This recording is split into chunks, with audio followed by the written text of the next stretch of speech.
J'ouvre ton site e-commerce comme Google. Pas comme un client, mais comme un robot. Et ce robot, il ne clique pas sur tes pubs. Il scanne ton contenu. Donc s'il ne comprend pas ce que tu vends, à qui et pourquoi, il va t'ignorer complètement. Google ne devine pas, il va lire. Et on appelle ça du crawl. J'en profite pour te dire que si tu as un e-commerce et que tu veux être visible sans faire de la publicité sur Google, abonne-toi. Alors, je me suis rendu sur Google et j'ai tapé collier pour chat. Je suis tombé sur une boutique e-commerce qui s'appelle Luxe Toutou.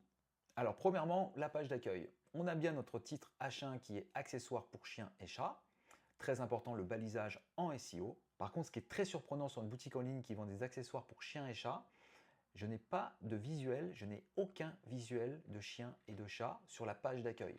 La page d'accueil d'un site e-commerce, c'est comme la vitrine d'une boutique quand on marche dans la rue, tout simplement. Donc, s'il n'y a pas de modèle de chien, de chat, je vends que des accessoires, l'utilisateur, le client ne se projette pas. Autre chose que je ne vois pas sur la page d'accueil, c'est la balise méta-description. La balise méta-description, c'est le petit texte qui ressort sur les moteurs de recherche. Google va sélectionner le contenu ou peut-être du texte du site, mais ça ne sera pas optimal pour l'utilisateur.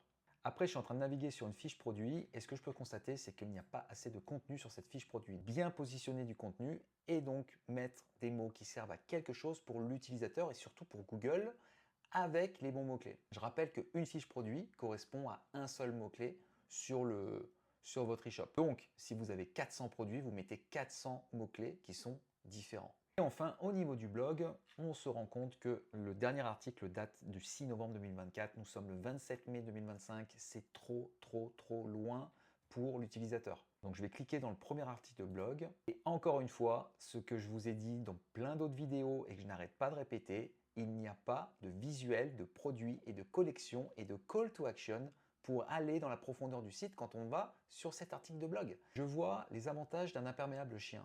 Qu'est-ce que veut voir un client? Qu'est-ce qu'attend de voir un client? Des photos, des vidéos, m'orienter sur le meilleur produit. Et là, je ne vois rien, je vois juste un texte qui est écrit peut-être par l'IA, et même voir, je crois même que c'est de l'IA. Pour Google, un article comme ça manque d'optimisation, ça manque de photos, ça manque d'aération, ça manque de texte, ça manque de contenu. Donc clairement, il n'y aura pas de première page pour cet article de blog. Tu veux que je fasse la même analyse pour ton site ou le site d'un de tes concurrents? Tu as juste à commenter SEO ou tu me fais un DM.